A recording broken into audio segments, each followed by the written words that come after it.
प्रसन्नाङ्गरागं प्रभाकाञ्चनाङ्गं जगद्भीतिशौर्यं तुषाराद्रिधैर्यम् तृणीभूतहेतिं रणोद्यद्विभूतिं भजे वायुपुत्रं पवित्राप्तमित्रम् भजे पावनं भावनानित्यवासम् भजे बालभानुं प्रभाचारुभासम् भजे चन्द्रिका कुन्दमन्दारहासम्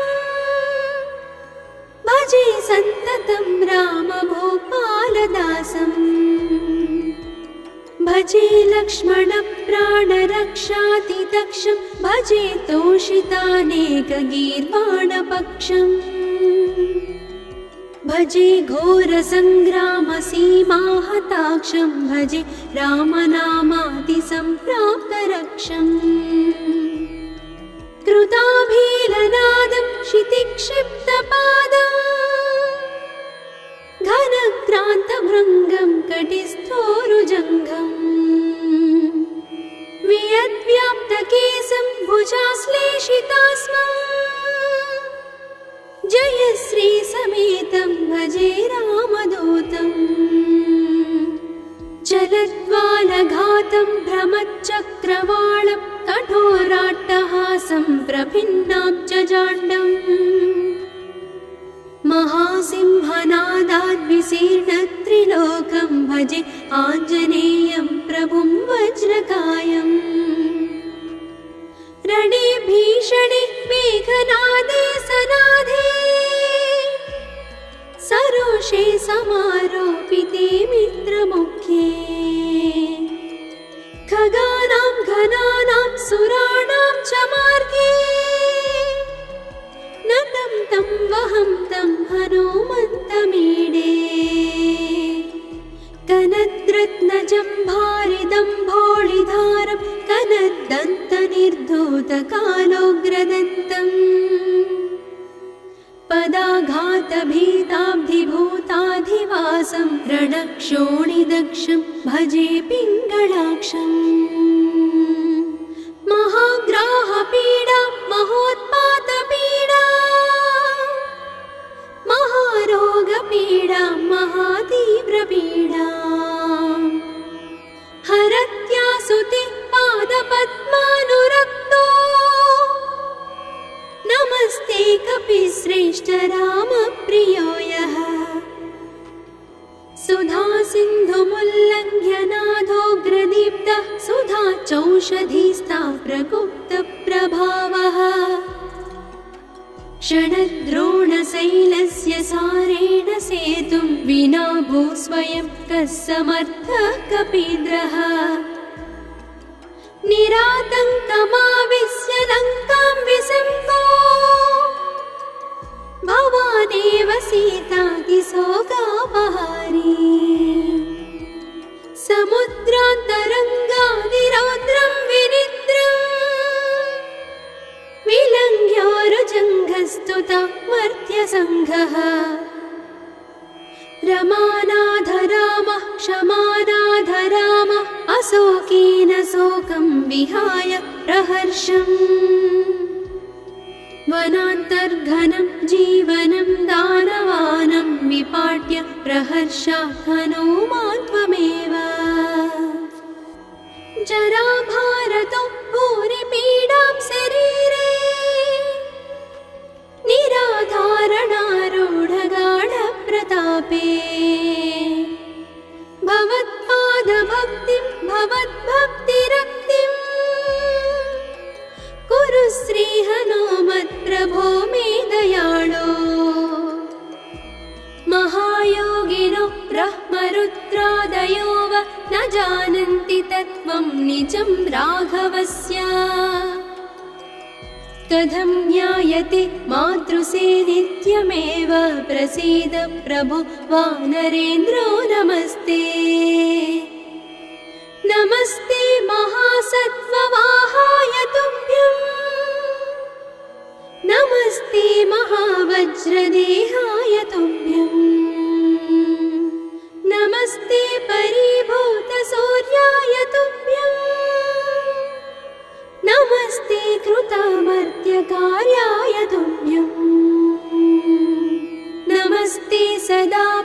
ब्रह्मचर्याय तुभ्यं नमस्ते सदा वायुपुत्राय तुभ्यम् नमस्ते सदा पिङ्गलाक्षाय तुभ्यं नमस्ते सदा रामभक्ताय तुभ्यम् हनुमद्भुजङ्गप्रयातं प्रभाते प्रदोषेऽपि वाचार्थरात्रेऽपि मर्त्यः पठन्नस्नतोऽपि प्रमुक्ताघजालः सदा सर्वदा रामभक्तिं प्रयाति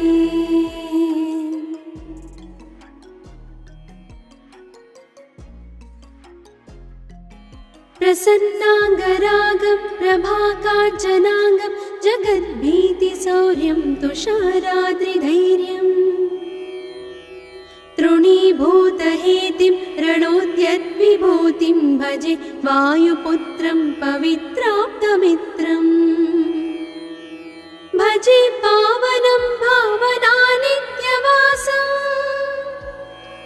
भजे बालभानुं प्रभाचारुभासम् भजे चन्द्रिकाकुन्दमन्दारहासम् भजे सन्ततं रामभूपालदासम् भजे लक्ष्मणप्राणरक्षातिदक्षं भजे तोषितानेकगीर्वाणपक्षम् भजे घोरसङ्ग्रामसीमाहताक्षं भजे रामनामातिसम्प्राप्तरक्षम् कृताभीलनादं क्षितिक्षिप्तपादम् घनक्रान्तभृङ्गं कटिस्थोरुजङ्घम् वियद्व्याप्तकेशं भुजाश्लेषितास्मम् जयश्री समेतं भजे रामदूतम् जलद्वालघातं भ्रमच्चक्रवालं कठोराट्टहासं प्रभिन्नाब्जजाण्डम्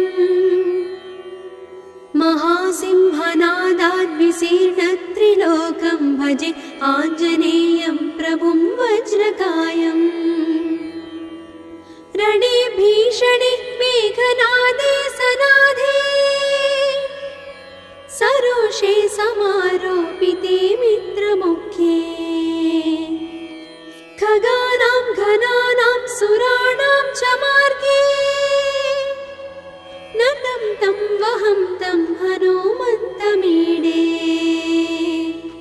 कनद्रत्नजम्भारिदम्भोळिधारं कनद्दन्तनिर्धूतकालोग्रदन्तम्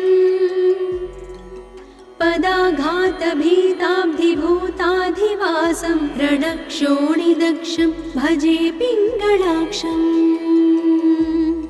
महाग्राहपीडा महोत्पातपीडा महारोगपीडा महातीव्रपीडा हरत्यासुते पादपद्मानुरक्तो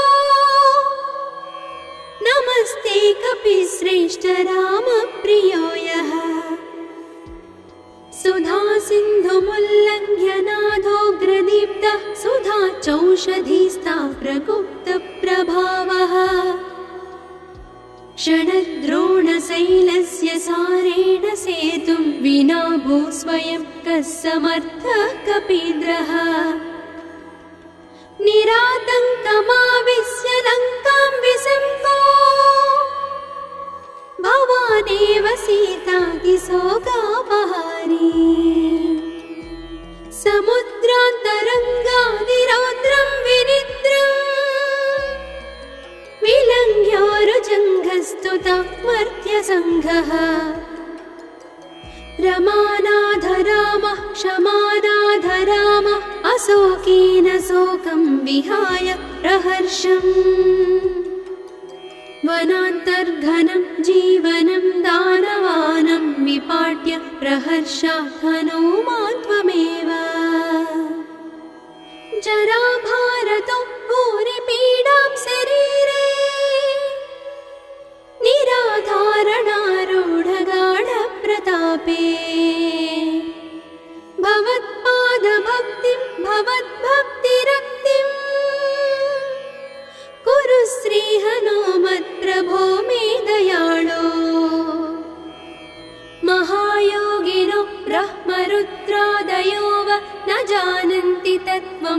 निजं राघवस्य कथं ज्ञायते मातृसे नित्यमेव प्रसीद प्रभु वानरेन्द्रो नमस्ते नमस्ते महासत्त्ववाहाय तुभ्यं नमस्ते महावज्रदेहाय तुभ्यं नमस्ते परिभूतसूर्याय तुभ्यं नमस्ते कृतमर्त्यकार्याय तुभ्यं नमस्ते सदा ब्रह्मचर्याय तुभ्यं नमस्ते सदा वायुपुत्राय तुभ्यं नमस्ते सदा पिङ्गळाक्षाय तुभ्यं नमस्ते सदा रामभक्ताय तुभ्यं हनुमद्भुजङ्गप्रयातं प्रभाते प्रदोषेऽपि वाचार्थरात्रेऽपि मर्त्यः पठन्नस्नतोऽपि प्रमुक्ताघजालः सदा सर्वदा रामभक्तिं प्रयाति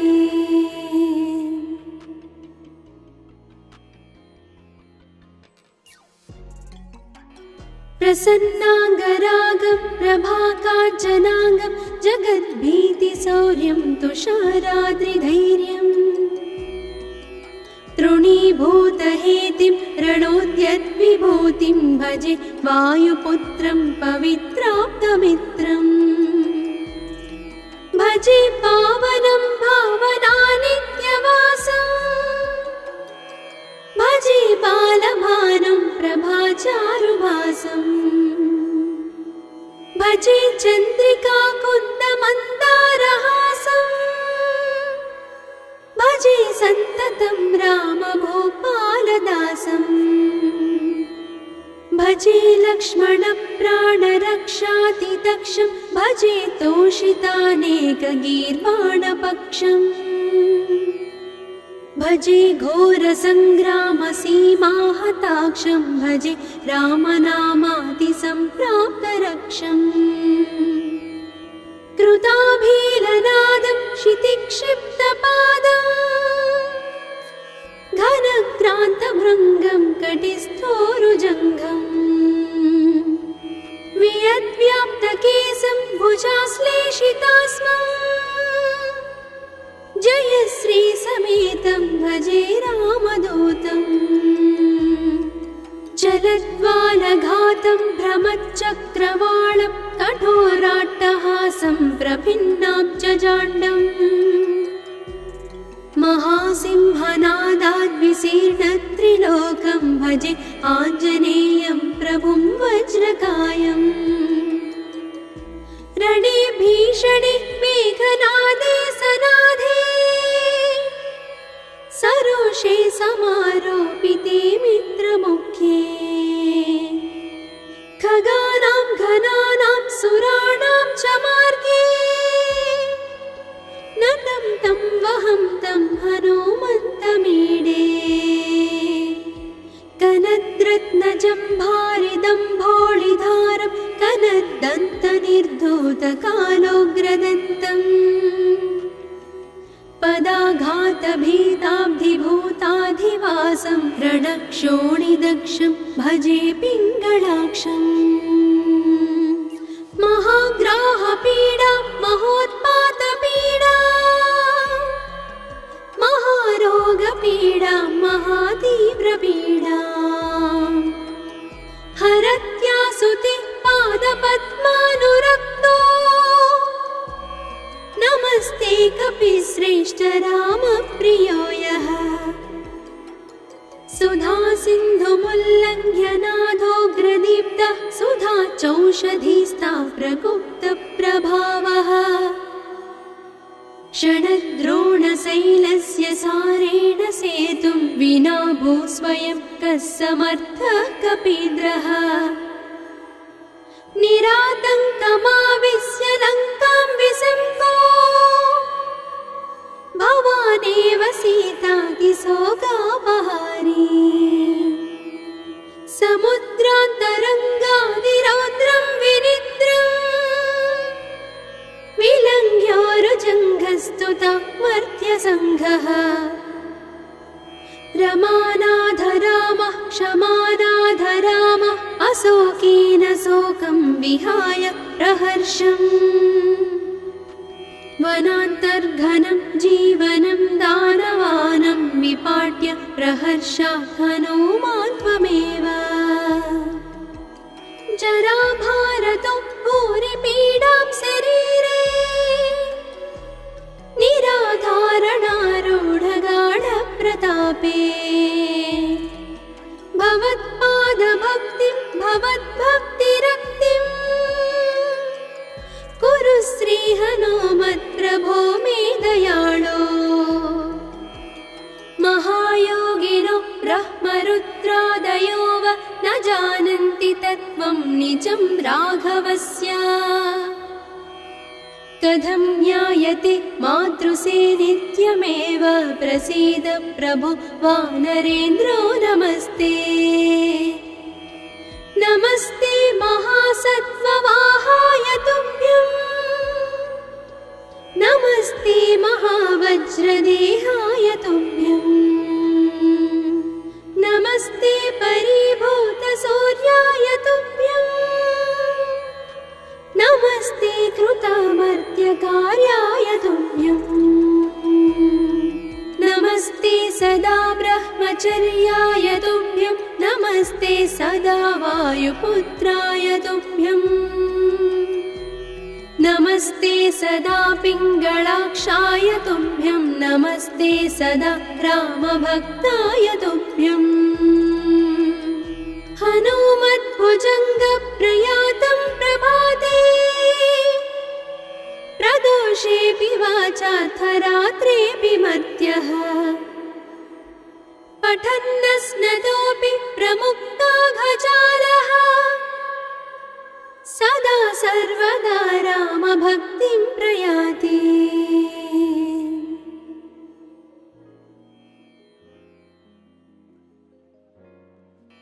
प्रसन्नाङ्गरागं प्रभाकाञ्चनाङ्गं जगद्भीतिशौर्यं तुषाराद्रिधैर्यं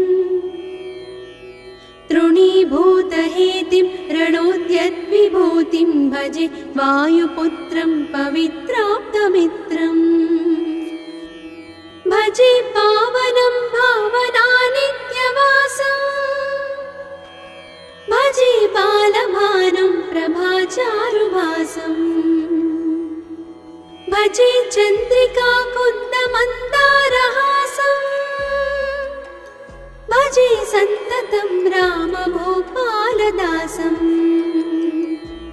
भजे लक्ष्मणप्राणरक्षातिदक्षं भजे तोषितानेकगीर्वाणपक्षम् भजे घोरसङ्ग्रामसीमाहताक्षं भजे रामनामातिसम्प्राप्तरक्षम् कृताभीलनादं क्षितिक्षिप्तपादम् घनक्रान्तभृङ्गं कटिस्थोरुजङ्घम् वियद्व्याप्तकेशं भुजाश्लेषितास्मम् जयश्री समेतं भजे रामदूतम् चलद्वालघातं भ्रमच्चक्रवालं कठोराट्टहासं प्रभिन्नाब्जजाण्डम्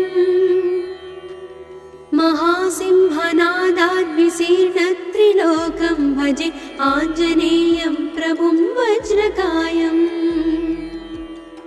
रणे भीषणे मेघनादे सनादे सरोषे समारोपिते मित्रमुख्ये खगानां घनानां सुराणां च मार्गे नतं तं वहं तं हनुमन्तमीडे कनद्रत्नजम्भारिदम्भोळिधारं कनद्दन्तनिर्धूतकालोग्रदन्तम्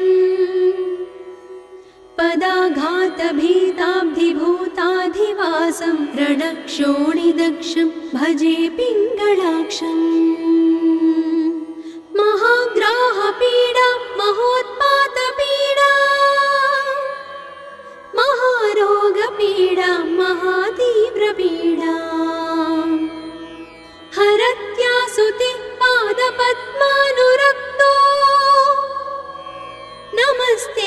विश्रेष्ठ रामप्रियो यः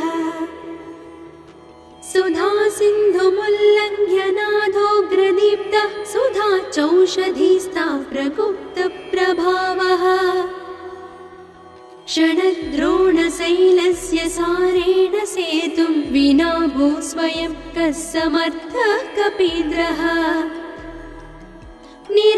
निरातङ्कमाविश्य लङ्कां विसम्पो भवानेव सीतातिशोकापहारी समुद्रान्तरङ्गादिरौद्रं विनिद्रम् विलङ्घ्योरुजङ्घस्तुता मर्त्यसङ्घः रमानाथ रामः क्षमानाथ रामः अशोकेन शोकं विहाय प्रहर्षम् वनान्तर्घनं जीवनं दानवानं विपाट्य प्रहर्षात् हनूमान् त्वमेव जराभारतो भूरिपीडां शरीरे निराधारणारूढगाढप्रतापे भवत्पादभक्तिं भवद्भक्तिरक्तिम् कुरु श्रीहनुमत्प्रभो मे दयाळो महायोगिनो ब्रह्मरुद्रादयो वा न जानन्ति तत्त्वं निजं राघवस्य कथं ज्ञायते मातृसे नित्यमेव प्रसीद प्रभो वानरेन्द्रो नमस्ते नमस्ते महासत्त्ववाहाय तुभ्यं नमस्ते महावज्रदेहाय तुभ्यं नमस्ते परिभूतसूर्याय तुभ्यं नमस्ते कृतामर्त्यकार्याय तुभ्यं नमस्ते सदा ब्रह्मचर्याय तुभ्यं नमस्ते सदा वायुपुत्राय तुभ्यं नमस्ते सदा पिङ्गळाक्षाय तुभ्यं नमस्ते सदा रामभक्ताय तुभ्यं हनुमद्भुजङ्गप्रयातं प्रभाते प्रदोषेऽपि वाचार्थरात्रेऽपि मर्त्यः पठन्नस्नतोऽपि प्रमुक्ताघजालः सदा सर्वदा रामभक्तिं प्रयाति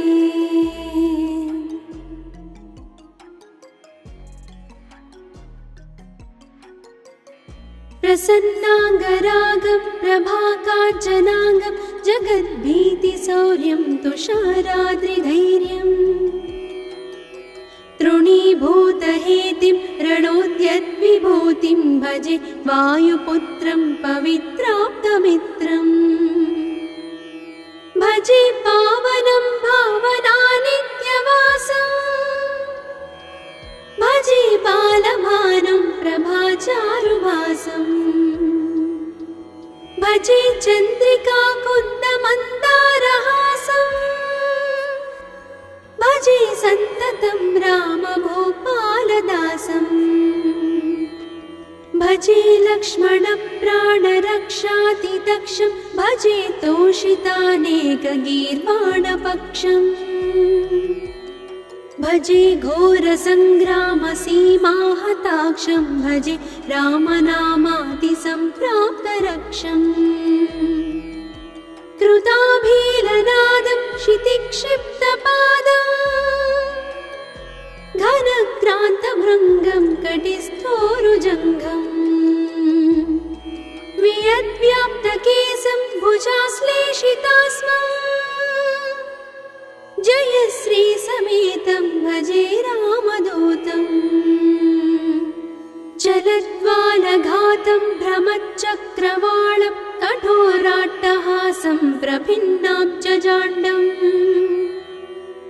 महासिंहनादाद्विशीर्णत्रिलोकं भजे आञ्जनेयं प्रभुं वज्रकायम् रणे भीषणे मेघनादे सनादे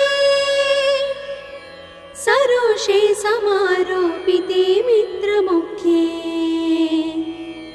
खगानां घनानां सुराणां च मार्गे नतं तं वहं तं हनुमन्तमीडे कनद्रत्नजम्भारिदम्भोळिधारं कनद्दन्तनिर्धूतकालोग्रदन्तम् पदाघातभीताब्धिभूताधिवासं रणक्षोणिदक्षं भजे पिङ्गळाक्षम् महाग्राहपीडा महोत्पातपीडा महारोगपीडा महातीव्रपीडा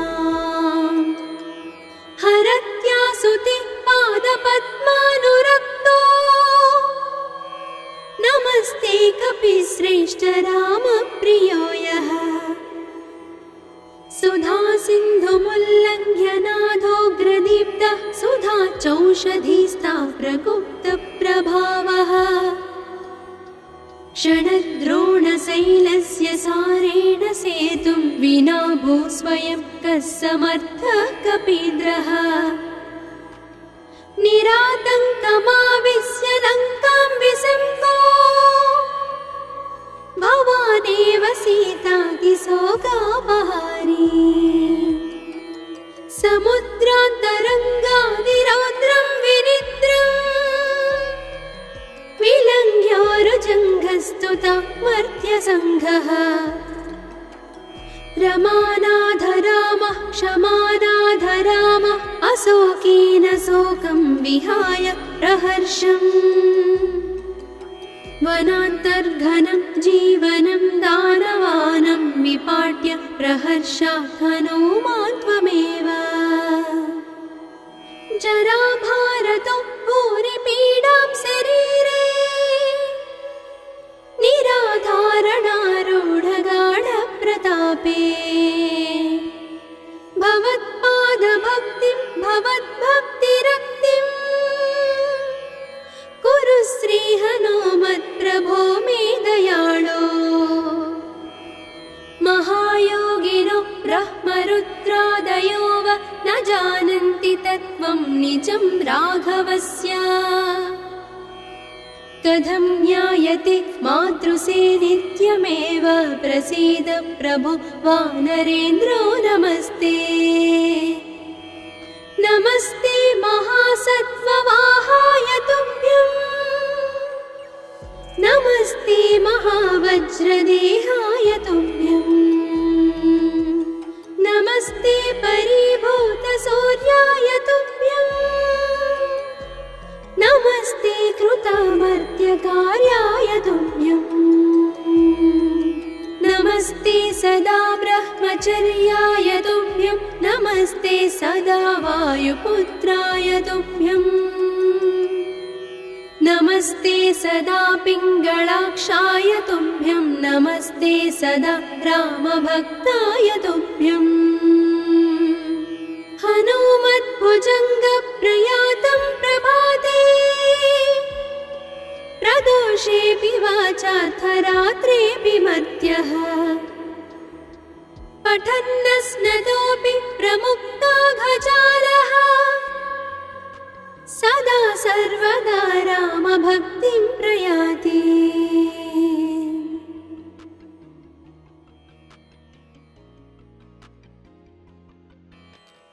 प्रसन्नाङ्गरागं प्रभाकाञ्चनाङ्गं जगद्भीतिशौर्यं तुषाराद्रिधैर्यम्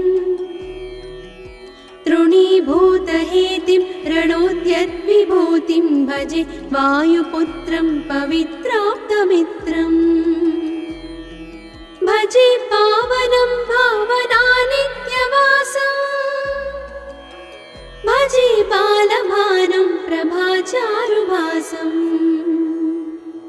भजे चन्द्रिका कुन्दमन्दारहासम् भजे सन्ततं रामभूपालदासम् भजे लक्ष्मणप्राणरक्षातिदक्षं भजे तोषितानेकगीर्वाणपक्षम् भजे घोरसङ्ग्रामसीमाहताक्षं भजे रामनामातिसम्प्राप्तरक्षम् कृताभीलनादं क्षितिक्षिप्तपादम् घनक्रान्तभृङ्गं कटिस्थोरुजङ्घम् वियद्व्याप्तकेशं भुजाश्लेषितास्मम् जयश्री समेतं भजे रामदूतम् चलद्वालघातं भ्रमच्चक्रवालं कठोराट्टहासं प्रभिन्नाब्जजाण्डम् महासिंहनादाद्विशीर्णत्रिलोकं भजे आञ्जनेयं प्रभुं वज्रकायम् रणे भीषणे मेघनादे सनाधे सरोषे समारोपिते मित्रमुख्ये खगानां घनानां सुराणां च मार्गे नतं तं वहं तं हनुमन्तमीडे कनद्रत्नजम्भारिदम्भोळिधारं कनद्दन्तनिर्धूतकालोग्रदन्तम् पदाघातभीताब्धिभूताधिवासं रणक्षोणिदक्षं भजे पिङ्गळाक्षम् महाग्राहपीडा महोत्पातपीडा महारोगपीडा महातीव्रपीडा हरत्यासुते पादपद्मानुरक्तो नमस्ते कपिश्रेष्ठ रामप्रियो यः सुधा सिन्धुमुल्लङ्घ्य नाथोग्रदीप्तः सुधा चौषधीस्ता प्रकुप्तप्रभावः षडद्रोणशैलस्य सारेण सेतुं विना भूस्वयं कः समर्थः कपीन्द्रः निरातङ्कमाविश्य लङ्कां विसङ्को भवानेव सीतातिशोकापहारी समुद्रान्तरङ्गादिरौद्रं विनिद्रम् विलङ्घ्योरुजङ्घस्तुता मर्त्यसङ्घः रमानाथ रामः क्षमानाथ रामः अशोकेन शोकं विहाय प्रहर्षम् वनान्तर्घनं जीवनं दानवानं विपाट्य प्रहर्षात् हनूमान् त्वमेव जराभारतो भूरिपीडां शरीरे निराधारणारूढगाढप्रतापे भवत्पादभक्तिं भवद्भक्तिरक्तिम् कुरु श्रीहनुमत्प्रभो मे दयाळो महायोगिनो ब्रह्मरुद्रादयो वा न जानन्ति तत्त्वं निजं राघवस्य कथं ज्ञायते मातृसे नित्यमेव प्रसीद प्रभो वानरेन्द्रो नमस्ते नमस्ते महासत्त्ववाहाय तुभ्यं नमस्ते महावज्रदेहाय तुभ्यं नमस्ते परिभूतसूर्याय तुभ्यं नमस्ते कृतामर्त्यकार्याय तुभ्यं नमस्ते सदा ब्रह्मचर्याय तुभ्यं नमस्ते सदा वायुपुत्राय तुभ्यं नमस्ते सदा पिङ्गळाक्षाय तुभ्यं नमस्ते सदा रामभक्ताय तुभ्यं हनुमद्भुजङ्गप्रयातं प्रभाते प्रदोषेऽपि वाचार्थरात्रेऽपि मर्त्यः पठन्नस्नतोऽपि प्रमुक्ताघजालः सदा सर्वदा रामभक्तिं प्रयाति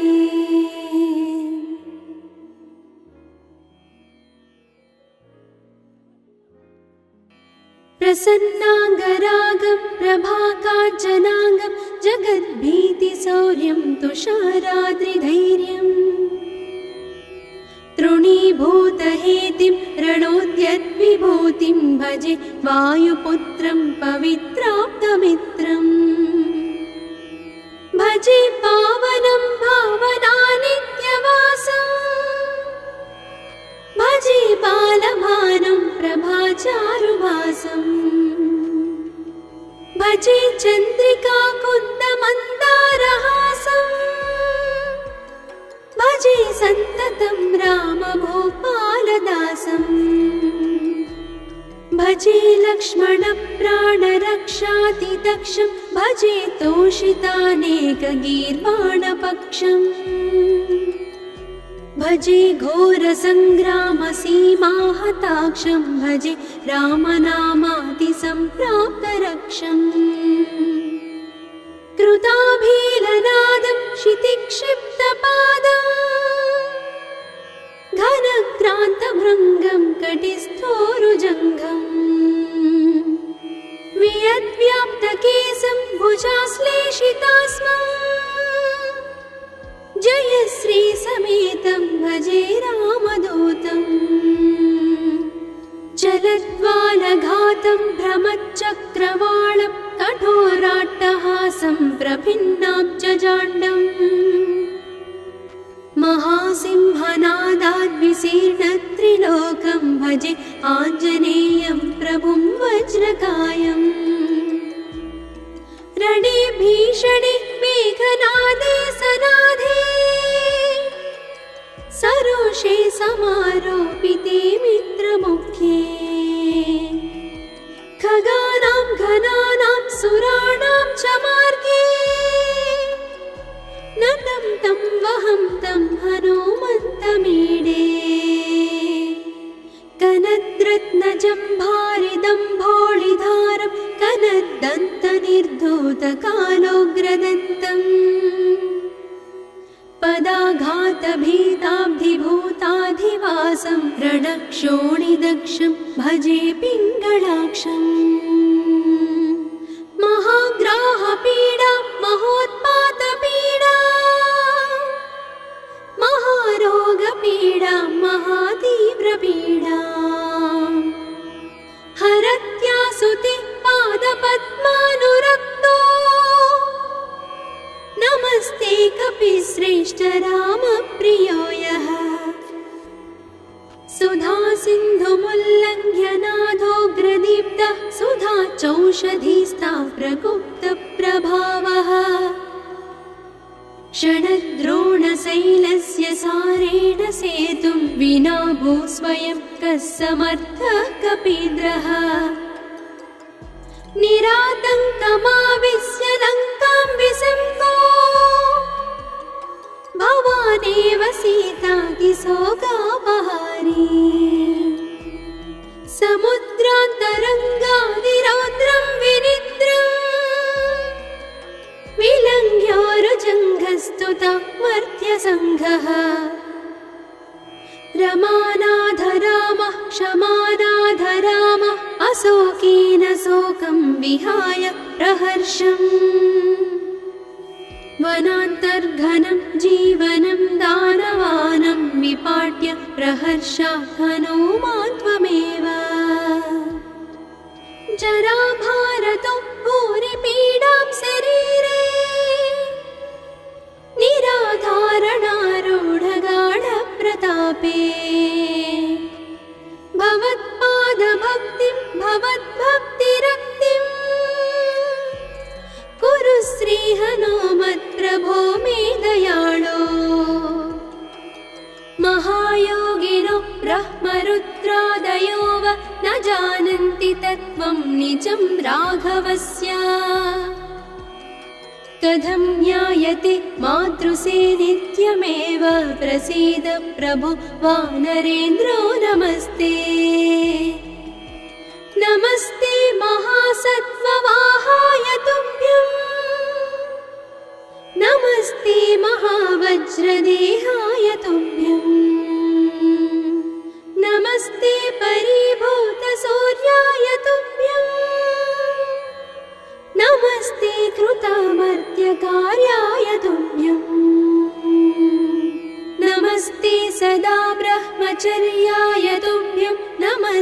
सदा वायुपुत्राय तुभ्यम् नमस्ते सदा पिङ्गलाक्षाय तुभ्यं नमस्ते सदा रामभक्ताय तुभ्यम् हनुमद्भुजङ्गप्रयातं प्रभाते प्रदोषेऽपि वाचार्थरात्रेऽपि मध्यः पठन्नस्नतोऽपि